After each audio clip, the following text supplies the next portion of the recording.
وعن أوناكسن إذا لهانتين با صاحب يال داود يال كسر دوادا سومالي تي في وبرنامج كي وعي قلنت كوفيد سقالي طبعا وعلى بعد كلا سعتين سومالي تي في برنامج كان أيا واحد دبعته وين وجيسي دت فربضان الدنيا دبا قار يا أوجي ريودي كوكله أيو اللي جالس بطالة قار أيا جريها كحرن أهلي أصحابي قرابه وكلا جوي سيدا سويته أيا هذا ندتك وحلا فريا إن أي فيج جنادان واحد عافماتك قبل كمينيسوتا iyo dhaqaatiirta Soomaaliyeed ayaa waxa ay dadka uga digayaan in uu wali jiro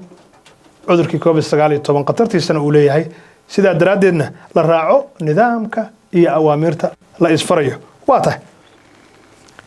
maanta waxa aynu ku eegi doonaa barnaamijkeena faa'iidada uu leeyahay in la isbaaro haddii la isbaaro oo qofka laga helo cudurka COVID-19 oo uu noqdo positive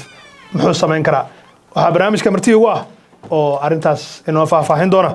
Cabdirasaaq Shaafi Mursal waa maamulaha microbiology ee Abbott Hospital ee magaalada Minneapolis ee gobolka Minnesota ee dalka Mareykanka Cabdirasaaq ku soo dhaw Somali TV aduu ma santahay Caawil waan ku dhawahay barnaamijka Caawil iyo Somali TV waata ugu horeyn maxay tahay faa'iidada uu leeyahay qofku inuu isbaaro faa'iidada uu leeyahay waa qofka baaritaanka guud qofka caafimaadkiisa inuu ogaado faa'iido waxay u tahay inuu ogaado xaaladda uu markaas ku sugan yahay qofku inuu ogaado inuu isbaaro muhiim ay tahay aad maxaa yeelay hadaadan ogeyn dhibka meesha uu jiro waxa dhici karta in markii uu ku soo rito oo ay noqoto in isbitaal lagu dhigo aad soo baraarugtid marka waxa muhiim ah qofka markasta inuu isbaaro waxa la dadka lagu dhiirigeliyaa ugu yaraan sanadkii haddii qofku isku haysto inuu yahay qof dhalinyaro ah xoogaysan caafimaad qaba in ugu yaraan sanadka hal mar isbaaro dhakhtarka tago laga qaado laabab iyo shaybaar lagu sameeyo la sameeyo physical iyo lagu sameeyo waa muhiim taasi waata qofku marka la leeyahay ha isbaaro ma wuxuu iska baarayaa COVID-19 baaritaanka guud maya wuxuu iska baarayaa wax kasta waxa kamid ah sokortii waxa kamid ah qofka sanbabadiisii iyo kaliyihiisii iyo wadnihiisii levelka ay joogaan waxa kamid ah qofkii in yani subaga jirkiisa ku jiray inuu ogaado marka baaritaanku wuxuu noqon karaa baaritaan ballaaran hadda se waxa ugu daran waa in la sameeyo arintan COVID-19 waa tahay waxa sheegtay in jiraan baaritaano kale laakiin COVID-19 marka la leeyahay asaga laftigiisa imisa nooc ayaa loo baaraa COVID-19 baaritaankan hore oo la yiraahdo antigenka waxa loo baari karaa saddex siyaabood mid waa in qofka inta la soo qaado swab la yiraahdo NP swab sanka laga geliyo oo si gadaal waliba la gaarsiinayo iyo mid kale oo ah in inta la soo qaado iyadana qorigaas suuf afka hore kule in laga soo qaado afkiisa iyadoo dhinaca dhuunta la gaarsiinayo iyo mid ah inuu qofku candhuuf ku tufo weel nadiif ah saddex ayaa loo baari karaa waxa ka jira dhibaatooyin badan oo ah in qalabkii wax lagu baari lahaa qofka markii hadda la baarayo oo saddexdaas shayba aan sheegay tan candhuufta iyadoo iska sahlan tahay maxaa yeelay oo ma baahna wax kale oo aan ka ahayn weel nadiif ah laakiin labadan kale tan afka iyo tan sanka ah waxay u baahan yihiin qofka markii laga soo qaado in swabkii la soo qaaday la dhex geliyo tube haysta solution marka dhibka jira waxa tahay solutionkaas Mareykanka ka dhamaaday wada dadka marka la hal isbaaro waxa jirta in sanka wax laga geliyo arintaasna qaar badan oo dadka wax uga baqeen xanuun qaarna ma bajaclaba dadkaas haday rabaan inay isbaaraan iyadoo aan sanka laga gelin sax baalan ma iska baari karaan cudurkii waxay hadda waxa la sameyn karaa tan candhuufta ah qofkii inuu candhuuf wal nadiif ku tufo iyo tan oo ah afka in laga geliyo dhuntiisa in laga geliyo swab kale oo ka sahlan tan sanka waata qofku waa uu tago waa isbaaro waa laga helay wuxuu sameeyaa qofka hadii laga helo horta qof markii la baaro maalmahan dhibaato waxay ka jirtay in resultiga hore laga helo maxaa yeelay dhibaatadan saameysay oo caalamkan isku xirnaa waxay keentay in qofkii la waayo markii la baaro anaga naloo keeno shaybaarka waxaan sameynaa wax la yiraahdo reagents pre-aging test markaan sameyno dhibka jira waxay tahay in shortage uu jiro marka in kala go uu jiro supply chainkii ku dhacay marka waxay sababtay taasi in qofkii resultiga hore uusan ka heli karin maxaa yeelay supplyga wax lagu baari lahaabaa yaa limited ah waxaa dhacda marka mararka qaar in qofka natiijadii inuu ogaado ay qaadato 2 maalin 3 maalin 5 maalin inkastoo hadda dowladda gobolku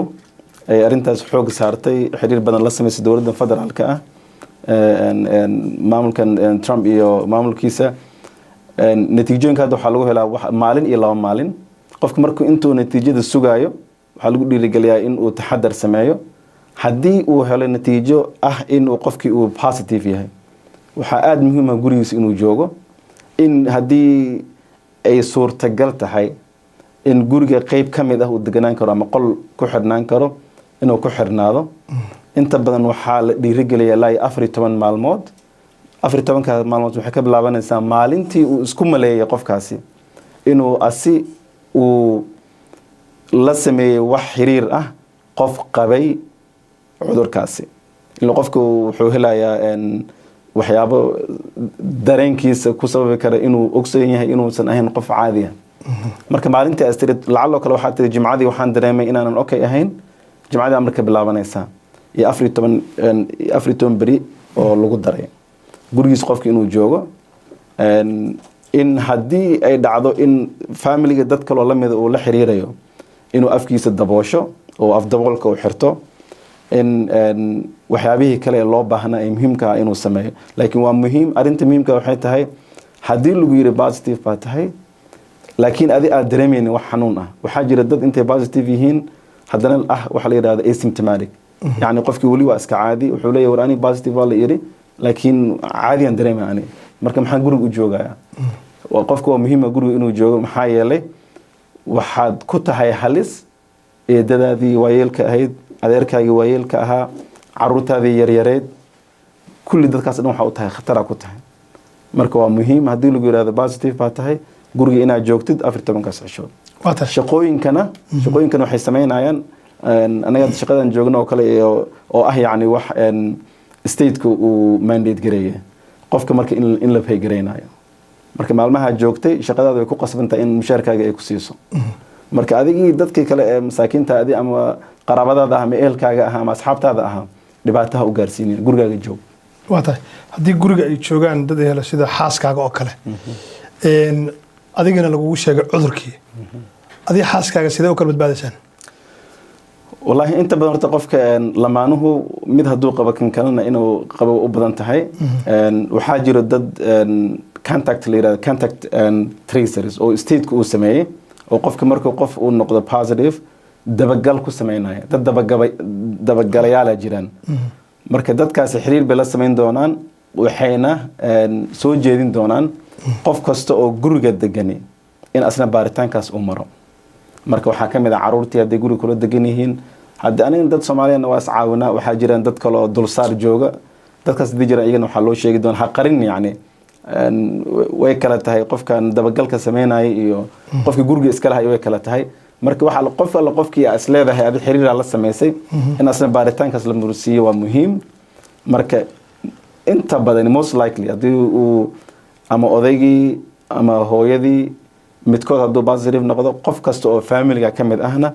asna testigaas la marsiin doonaa waa tahay dhinaca safarka qofka haddii laga helo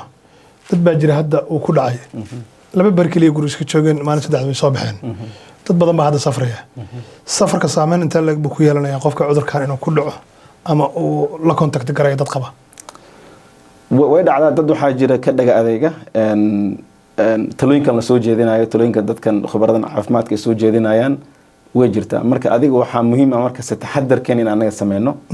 in adiga afaaga aad daboolatid in markaad taabatid meelo ama irid aad furtid ama wax ka baxsan adiga dharka qabtay in gacmahaaga iska dhaqdid waxaa ugu muhiimsan marka waxaa ka mid ah in saabuun ama hand soapka iyo biyo gacmaha iska dhaqdid kadibna iska tirtirtid taasaa muhiim ah markasta way jirtaa arintan ah in adoo banaanka jooga markastoo banaanka aad joogtid waxaa halis u tahay in cudurkii aad la samaysid calaaqaad ama qof cudurkii qaba weli lama qeexin sida saxda cudurkan u faafo laakiin waxaa dhici karta hawada inuu ku jiro qof baa waxaa laga yaabaa inuu hindhisooday nus saac ka hor ilaa nus saac camal baalka hawada waa ku jiri karaa adigii aad soo martay adoo banaanka iska lugeynaya saas camal marka waxaa muhiim ah inaan anaga afkeena daboolno in aniga aan sameeyo adiga aad samaysid asxaabtii aan sameeyo haddii marka ani aan kayga daboosho adiga waxaan ku siinayaa protection haddii aad samaysid anaa isiinaysaa hadda labadeennaba waan qabnay waxaan iskaga siibnay kaliya waxay ahayd kaamiradan aan hor joogno laakiin markaa meesha soo galnay adna waa haysatay afdaboolkaaga adna waa haystay taasaana muhiim ah yani waa tahay dad badan oo asxaabta un baan la soo socday cudurkii baa layga helay kulli miyaan wacayaa u sheegaya in layga helay mise iska aamusaya dadka wax dabagala raadsanaya maya inaa u sheegtid inaa sheegitaanku waa muhiim welibana asxaabtii keli ma ahan asxaabta waa nagu dhow yihiin dad aan jecelnahay waay waxaa welibana fiican inaad sii sheegtid yani meel kastoo tagteen dad asxaabada isku yimaadaan waxaa dhici karta in coffee isla soo cabteen in maqaayad shaax la tegay in dhalinyaro kale lala soo caweeyey marka meel kastoo aad isleedahay markii aad dareentay inaad wax qaaday oo kale in viruskan jirkaaga uu galay in aad xiriir la samayso oo tiraahdo war ani baalkii waa laga helay idinkana bal saas u warqaba ogaada taasaa muhiim ah waa tahay hadda doorashooyin baa lagu jira gobolkan waad arkayso dadkii waa la isdhex yaaciyey aad iyo aad cudurkiina waa soo laba kaclayaa laleeyahay saameyn intee la-eg buu ku yeelanayaa communitygeenna contactigii ama isu soo dhawaanshihii aadka u dhowaa oo farxaddu ku dhehnayd ay sameeyeen mar kasta way jirtaa riskiga ah yani markay dad isku yimaadaan afdabool fiicanna aan la haysanin in viruska uu sii fidaayo marka inta badan waxay qaadataa 7 ilaa 14 beri culimada iyo hay-adda caafimaadka ee gobolku waxay hadda sii brigtagareynayaan yani day sii odorasayaan inay noqon doonto in cudurka numberku kor u kici doono marka waxaa muhiim ah markay doorasho ama ha jirto ama xafladaha jiraan xafladahi hadda anaga waa badan yihiin doorashooyinkeena waa badan yihiin suuqaqa markaan tegayno masaajidii waa muhiim yani in afdaboolka aan sameyno laakiin cudurkan inuu laba kaclayn samayn doono taas iyada waa wax la wada sugayo annaga hadda isbitaal ahaan oo kale anoo isbitaalkayga u hadlaynin laakiin waxaan ognahay inaan isku diyaarinayno waxaan ogahay yani hay-adaha caafimaadka kale ee gobolka iska diyaarinayaan marka bishan 8 ilaa 9 in cudurka laba kaclayn samayn doono waa wax lasii la odorosayo lasii saadaalinayo tan kale waxaa ka mid yani markii hadda qabobuhu bilaabmana xilliga qabogu la gaarna asna inuu kor u kici doono marka weli kama nihin xor halistii covid-19 waxaad og tahay cabdirasaaq dad badan oo communitygeenna ah inuu geeriyoodeen oo weliba magac ku lahaa gobolkan qaar kalena ay cusbitaallada u jiifaan waxaa la leeyahay dadkan ma muujiyaan taxadar dheeri ah idinka maadaama aad tihiin dadka caafimaadka lugaha kula jira maxaa tala ah oo aad siinaysaan maadaama geeri badan ay dhacday oo dad badan hadda ehelkoodii ku waayeen stiilna ay dadkii aanay jirin wax taxadara maxaa la samayn karaa cawl waa su-aal aad muhiim u ah waad ku mahadsan tahay su-aashaas weydiinteeda horta cudurkaani waa cudur jira saa sheegtay dad badan u dhinteen dad badan hadda isbitaalada ugu jiraan anugu isbitaal weyn baan joogaa ilaa 600 oo sariirood leh 400 oo sariirahaas ka mid ah dad hadda waxaa ku jiran cudurkan iyo calaamadihiisa dad u jiifaan ay ku jiraan marka waa xaqiiqo jirta waaye cudurkani hadda guud ahaan wadankan ilaa iyo 170,000 oo qof ku dhowlaayay marka arintan ah in khuraafaad u yahay uusan jirin taas inaan meesha ka saarno waay maxaa yeelay haddii aanan dareemin halista uu cudurkan uu leeyahay waxaan markaasi annaga waxaan sameynaynaa inaan isku nahay yani khatar lafaheeni iyo dadka kale marka waa muhiim yani inaan dareensanaano cudurkan inuu yahay cudur jira halisan ahna dad badanna u dhinteen dad badanna isbitaallo ugu jiraan waa tahay dadka isticmaala mudaawaadka macmilka ah oo isdhaha waxay ka hortag u sameynayaan cudurkan covid-19 ama qofku ku dhacay ha noqdo ama dad si ka hortaga u cunaya ha noqdaan arrimahaasi ma ka caawinayaan dadka covid-19 inay ama kaga hortagaan ama uu kala dagaalamo jirkooda? wax hadda daawo ah oo hay-adan FDA da Mareykanka ay inta approve garaysa ay leedahay daawadana covid-19 daawo u ah oo jirta. waxaa jirta hal daawo oo loogu talagalay dadka cisbitaalaadka ku jiraan oo weliba ICU da ku jiraan, laakiin dadka inta positive ka ah wali banaanka joogo isbitaal ku jirin wax daawo ah oo hadda qofkaasi aan leenahay daawadaas jirto oo hay-adii caafimaadka approve gareeyeen ma jirto. marka daawooyinkan la qaato oo ama ha ahaadaan kuwan geedaha ah ama ha ahaadaan balabka iyo waxyaabahaasi, yani in daawooyin caadi yihiin horta ka samayn karaan waa xaqiiqo jirta, laakiin in covid-19 covid-19 daawo u yihiin wax wali la cadeeyay ma ahan. yani markii daawo la cadeeyna waa inay martaa jaranjarooyin lagu approve gareeyna. marka ma jirto wali daawo ah qofka inta soo gato ama farmasi looga soo qoraayo maanta laleeyahay daawadan isku daaway wali ma jirto. laakiin qofka inuu fitamiinaadkiisa iyo caafimaadkiisa guud markasta uu ka warhayo waa arrin muhiim ah. inuu inta vitamin shopka oo tago kale ama Amazon ka gato inuu yani vitamin C oo kale iyo D iyo waxyaabahan jirkiisa siinayo difaaca inuu qaato waa muhiim. laakiin ma jirto ilaa hadda daawo aan leenahay daawadaas maanta covid-19 loo qaadan karaa. waa tahay waxaa kaloo jirta madaawad macmil ah oo biyo ah oo la kariyo oo lagu daro waxyaabo badan oo la yiraahdo qofka wajiga la gal oo jiid oo qiiqa iyo oomatada ka soo baxaysa leeyahay jiid. arrimahaasi ma ka caawinayaan dadka covid-19 ama inuu kaga hortago ama in sababadiisa wax ma u dhimayaan biyahan kulul ee uu jiidayo? wallahi qofka haddii qof dhakhtar ah uu siinayo yani talooyinkani waa wax la gartay, laakiin qof inta taga qof kale u tagayo laleeyahay waxaan samee halisteeda leedahay. marka aniga dadka caafimaadka ku dhex jira waxaan leenahay qofka haddii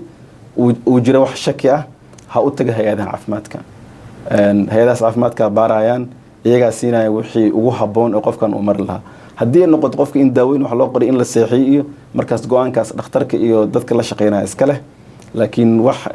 madax lala galayo iyo wax basement lagu sameynayo iyo arrimahaas in ka taxadarna fiican. waa tahay qofku ku dhacay cudurka oo ka bogsaday contact ma la samayn karaa macnaha xiriir sida inaan salaamo meel wada fariisano wax wada cunno isku soo dhawaano? ha taas caadi ah. qofka haddii inta ku dhacay qofkii ka bogsaday 14 beri la soo dhaafay waa caadi. qofkaas waa caadi, yani waa viruskan wuxuu la mid yahay virusyada kale ama influenzaha ahaa ama hargabkii qabobaha dadka ku dhici jiro kale. marka qofka haddii inta ku dhacay 14 beri gurigiisa joogay kadib soo baxay, qofkaas waa salaamaysaa, waa sida caadiga ahaa. waa tahay ugu dambeyn maxaa talaa oo siinaysaa dadka Soomaaliyeed ee maanta ka daawanaya Somali TV? wallahi talada ugu muhiimsan waxay tahay in horta hoos ka xariiqno cudurkan inuu yahay wax jira, inuu halis yahay, in dhimasho uu sababay, in dadka hadda isbitaalaadka ugu jiraan haddii xitaa qaarkood ay ka badbaadaan ay weli halis ugu jiraan, inuu ku reebo maxaa la yiraahdaa long lasting disabilities waxyaaba noocaas oo kale. yani qofkii in uusan ku soo noqonaynin sidiisii hore caadiga ahaa. dad waxaa jira isbitaal ku jiraan bilooyin, 2 bilood 3 bilood, qofkaas markuu soo baxo physical therapy arrimo badan buu maraa. marka dad waxaa jiraan aad baalka ugu rafaadiyey. xaqiiqadiisu waxay tahay anaga inaan samayn karno talaabooyin aan qaadi karno looga hortagi karo. anigii dan ii ah, adiga dan kuu ah, qof kasta oo aad la samaynaysid xiriirna dan u noqon kara. marka kuwaas inaan sameyno aan hoos ka xariiqnin cudurkan uu yahay cudur halistiisa leh. laakiin weli ilaahay awooduhuna siiyo waxay ka mid tahay in jirkeena awoodo badan uu leeyahay aana samayn karno yani taxadaraadkan ka hortaga sababi kara. waa tahay cabdirasaaq aad iyo aad baad umahadsantay. adaa mudan cawil. waa tahay saaxiibayaal barnaamijkii wacyigelinta covid-19 oo idinkaga imaanayay Somali TV inta ayaan kusoo gabagabeynayaa. barnaamijkan waxaa iska kaashaday soo jeedintiisa iyo gudbintiisaba Somali TV of Minnesota iyo waaxda caafimaadka ee gobolka Minnesota. barnaamijka waxaa marti ugu ahaa oo maanta igala qayb galay Cabdirasaaq Shaafi Mursal oo ah maamulaha microbiology ee Habad Hospital ee magaalada Minneapolis ee gobolka Minnesota ee dalka Mareykanka. Saaxiibayaal, barnaamijkan la mid ah inta aan ku kulmayno waxaan rajeynayaa in aad qaadan doontaan talooyinkii uu maanta soo jeediyey Cabdirasaaq iyo dhakhaatiirta Soomaaliyeed iyo qaybaha kale ee ku shaqada leh howlaha caafimaadka, in ay kuwaasi noqon doonaan wacyigelinta kuwa sii socda insha Allah haddii alla idmo, isla markaana ay dadku wax badan ka faa'iidaan. barnaamijkan dhinaca farsamada waxaa iska lahaa Isma Muuse, anigoo Caawil Nuur Shire ah ayaa idinla socodsiinayay. nabadgelyo daawadayaal.